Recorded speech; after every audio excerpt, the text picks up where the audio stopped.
പ്രധാനമന്ത്രി നരേന്ദ്രമോദി ഇന്നലെയാണ് അതിശക്തമായ ഭാഷയിൽ അഭിസംബോധന ചെയ്ത് രാജ്യത്തെ. അത് ഉറപ്പായും ഈ പറയുന്ന ആണവ ബ്ലാക്ക്മെയിലിംഗ് കൈവച്ചാൽ മതി എന്ന് പാകിസ്ഥാനോട് പറയുന്ന തരത്തിൽ അടക്കം ശക്തമായ ചില പ്രസ്താവനകൾ അതിലുണ്ടായിരുന്നു. അതിനുശേഷം ആദംപൂർ തിരഞ്ഞെടുക്കുന്നത് എന്തുകൊണ്ടാണോ, അതോ ഈ പറയുന്ന രാജ്യത്തിൻ്റെ പ്രതിരോധത്തിനായി കോട്ട പോലെ നിന്ന പല സൈനിക മേഖലകളിലും പ്രധാനമന്ത്രിയുടെ യാത്രാ തുടക്കമാണോ ഇത്? ഒരുപക്ഷെ കൂടുതൽ വ്യോമത്താവളങ്ങളിലും മറ്റും പ്രധാനമന്ത്രി എത്തിയേക്കാം. ഒരുപക്ഷെ ജമ്മു കാശ്മീരിലെ തന്നെ പാകിസ്ഥാൻ പ്രധാനമായും ലക്ഷ്യമിട്ട ജമ്മുവിലെ അടക്കമുള്ള സൈനിക കേന്ദ്രങ്ങളുണ്ട്. അവിടേക്ക് പോലും ഒരുപക്ഷെ പ്രധാനമന്ത്രി എത്തിയേക്കാം. അതിൻ്റെ ഒരു തുടക്കമെന്ന് പോലും നമുക്ക് ഈ ഒരു സന്ദർശനത്തെ ഒരുപക്ഷെ അങ്ങനെ നമുക്ക് കാണാൻ വേണ്ടി കഴിഞ്ഞേക്കാം. അതേസമയം തന്നെ ഭീകരതയ്ക്ക് എതിരെ ഒരു വിട്ടുവീഴ്ചയും ഇല്ല എന്നത് പ്രധാനമന്ത്രി ഇന്നലെ തന്നെ വ്യക്തമാക്കിയതാണ്. നേരത്തെ തന്നെ ഇന്ത്യൻ സൈന്യം എന്തിനെതിരെയാണ് നമ്മുടെ യഥാർത്ഥ പോരാട്ടം എന്ന കാര്യത്തിൽ ഒരു ക്ലാരിറ്റി അത് എല്ലാ ഘട്ടങ്ങളിലും വരുത്തിയതാണ്. ഇപ്പോൾ ഷോപ്പിയാനിൽ വനമേഖലയിൽ വലിയ തെരച്ചിലും ഏറ്റുമുട്ടലും ഭീകരരുമായി ഇന്ത്യൻ സുരക്ഷാ സേന നടത്തുന്നുണ്ട്. ആർമിയും പാരാമിലിറ്ററി ഫോഴ്സസുമാണ് ആ തരത്തിൽ ഏറ്റുമുട്ടൽ നടത്തുന്നത്. കുൽഗാമിൽ അവർക്ക് രഹസ്യ വിവരങ്ങൾ കിട്ടിയിരുന്നു ഈ തരത്തിൽ ഭീകര സാന്നിധ്യത്തെക്കുറിച്ച്. അങ്ങനെ അവിടെ തുടങ്ങിയതാണ്. പിന്നീട് ഷോപ്പിയാൻ വനമേഖലയിലേക്ക് ആ ഏറ്റുമുട്ടൽ വ്യാപിച്ചു. ഏതാണ്ട് പ്രധാനമന്ത്രിയുടെ ഈ സന്ദർശനം നടക്കുന്ന സമയത്ത് തന്നെ വ്യോമത്താവളത്തിൽ പ്രധാനമന്ത്രി എത്തി സൈനികരോടൊപ്പം അവർക്ക് ആത്മവിശ്വാസം നൽകി അവർക്ക് സല്യൂട്ട് നൽകുന്ന ഈ നിമിഷം തന്നെ ജമ്മുകാശ്മീരിൽ ഷോപ്പിയാൻ വനമേഖലയിൽ നമ്മുടെ സൈന്യം ഭീകരർക്കെതിരായി കനത്ത പോരാട്ടം നടത്തിക്കൊണ്ടിരിക്കുകയാണ്. അങ്ങനെയാണ് 4 ഭീകരരെ ഇതിനോടകം വധിക്കാൻ കഴിഞ്ഞത്. ഇനിയും ആളുകളുണ്ട്, ഭീകരർ ഉണ്ട് എന്നത് തന്നെയാണ്. അതുകൊണ്ട് ഭീകരതയ്ക്കെതിരായ ഒരു പോരാട്ടം കൂടി ഇതേ സമയം തന്നെ നമ്മുടെ സേന നടത്തുന്നുണ്ട്. ഷോപ്പിയാനിൽ ഇതിനോടകം തന്നെ ഈ പഹൽഗാം ആക്രമണത്തിൽ പങ്കെടുത്ത ഭീകരരുടെ ഫോട്ടോ പ്രദർശിപ്പിച്ചുകൊണ്ട് അവരെക്കുറിച്ച് ഏതെങ്കിലും വിവരം നൽകുന്നവർക്ക് ഇനാം അടക്കം പ്രഖ്യാപിച്ച പോസ്റ്ററുകൾ ഇപ്പോൾ ഷോപ്പിയാനിൽ കാണാൻ വേണ്ടി കഴിയുന്നുണ്ട്. വാർത്താ ഏജൻസി അതുമായി ബന്ധപ്പെട്ട ദൃശ്യങ്ങളും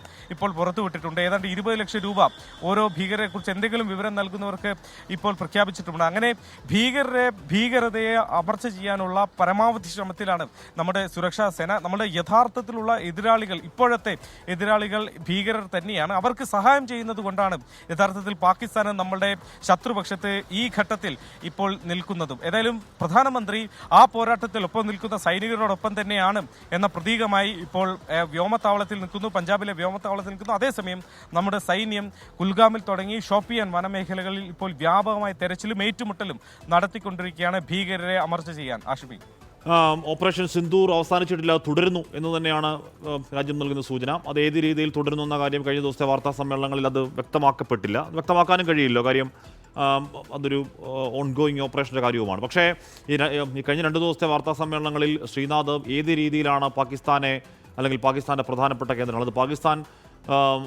പറയുന്നത് പോലെയുള്ള വ്യാജങ്ങളല്ല, പച്ചക്കള്ളങ്ങളല്ല, കൃത്യമായി ആധികാരികമായി തെളിവടക്കം ഏത് രീതിയിൽ നമ്മുടെ സേനകൾ അപ്രമാദിത്വം നേടി എന്ന കാര്യം വ്യക്തമാക്കുകയായിരുന്നു സൈനിക നേതൃത്വം.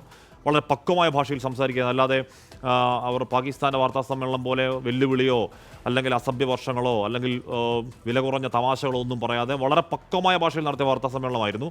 അപ്പോൾ അതിന് ഈ സൈന്യത്തോട് രാജ്യം കടപ്പെട്ടിരിക്കുന്നു എന്നതുകൂടിയല്ലേ പ്രധാനമന്ത്രിയുടെ സന്ദർശനത്തിൻ്റെ അർത്ഥം, ശ്രീനാഥ്? തീർച്ചയായും ആ കാര്യത്തിൽ യാതൊരു സംശയവുമില്ല. നമ്മുടെ സൈനികർ ഈ കഴിഞ്ഞ ദിവസങ്ങളിൽ നമ്മുടെ രാജ്യത്തെ എങ്ങനെ പൊതിഞ്ഞു സൂക്ഷിച്ചു എന്നത് നമ്മൾ കണ്ടതാണ്. എണ്ണമറ്റ ഡ്രോണുകൾ പാകിസ്ഥാന്റെ ഭാഗത്ത് നിന്ന് ഇന്ത്യയെ ലക്ഷ്യമാക്കി വന്നു. അത് ആർമി ഈ ഡിഫൻസിന്റെ പ്രതിരോധ കേന്ദ്രങ്ങളെ മാത്രം ലക്ഷ്യമാക്കിയായിരുന്നില്ല, ജനവാസ കേന്ദ്രങ്ങൾ പോലും അതിന്റെ ലക്ഷ്യത്തിൽ ഉണ്ടായിരുന്നു എന്നതാണ് ആ ആക്രമണങ്ങളുടെ ഒരു സ്വഭാവം പരിശോധിക്കുമ്പോൾ നമുക്ക് മനസ്സിലാവുന്നത്. ആ ഘട്ടങ്ങളിലൊന്നും തന്നെ കാര്യമായ, അതായത് വലിയ ആൾനാശമൊക്കെ ഉണ്ടാവേണ്ടതായിരുന്നു.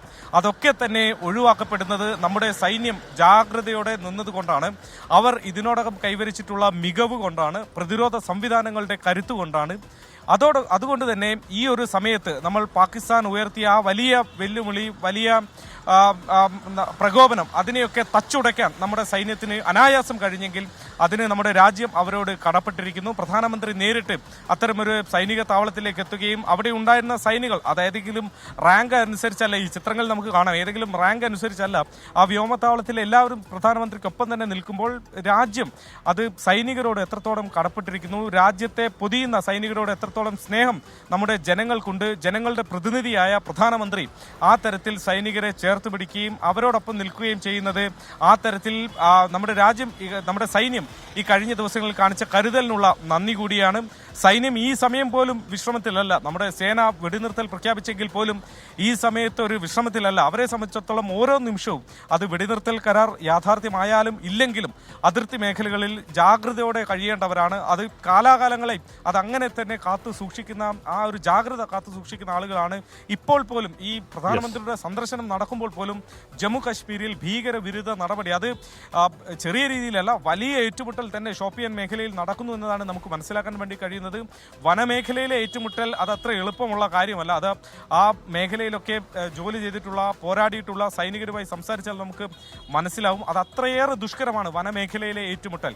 അത്തരമൊരു മേഖലയിലാണ്, ഷോപ്പിയാനിലാണ് ഇപ്പോൾ ഭീകരർക്കെതിരെ സൈന്യം കനത്ത പോരാട്ടം നടത്തുകയും അതിൽ 4 ഭീകരരെ കൊന്നുകളയാൻ നമ്മുടെ സൈന്യത്തിന് കഴിയുകയും ചെയ്തിട്ടുള്ളത്. ഇനി കൂടുതൽ പേർ അതിലുണ്ടെങ്കിൽ അവരെയും വധിക്കേണ്ടത് നമ്മുടെ സൈന്യത്തിന്റെ ദൗത്യമാണ്. അതവർ ചെയ്യുക തന്നെ ചെയ്യുമെന്ന് നമുക്ക് പ്രതീക്ഷിക്കാം. ഈ കൊല ചെയ്യപ്പെട്ട, ഈ വധിക്കപ്പെട്ട ഈ ഭീകരരിൽ പഹൽഗാമുമായി ബന്ധപ്പെട്ട് ആ ആക്രമണത്തിൽ നേരിട്ട് പങ്കെടുത്ത ആളുകൾ ഉള്ളവരുണ്ട് എന്നാണ് ഏറ്റവും പ്രധാനപ്പെട്ട ആകാംക്ഷ. കാര്യം അത് 4 പേരുണ്ട്. 4 പേരുടെ നേരത്തെ ശ്രീനാഥ് പറഞ്ഞതുപോലെ ഈ വനമേഖലയിലെ കോമ്പാറ്റ് അല്ലെങ്കിൽ ആക്രമണം എന്നൊക്കെ പറയുന്നത് അതീവ ദുഷ്കരമാണ്. ഇപ്പം നമ്മളവിടെ പോയവരാണ്. അവിടെ ഇപ്പോൾ എന്താണ് സിവിലിയൻസിനും കടക്കാൻ കഴിയുന്ന മേഖലകളിൽ തന്നെ പോകുമ്പോൾ തന്നെ നമുക്ക് മനസ്സിലാക്കാൻ കഴിയുന്നത് അങ്ങേയറ്റത്തെ പ്രതികൂലമായ കാലാവസ്ഥ, വലിയ വലിയ ഉരുളം കല്ലുകൾ, വളരെ സ്റ്റീപ്പായിട്ടുള്ള കയറ്റം, നിബിഡ വനങ്ങൾ, വലിയ പൈൻമരക്കാടുകൾ, മഞ്ഞ് മൂടിക്കിടക്കുന്ന സ്ഥലം. അപ്പോൾ അങ്ങേയറ്റം ദുർഘടമായ മേഖലയിൽ 24/7 പ്രവർത്തിക്കുകയാണ് ആ സൈന്യം.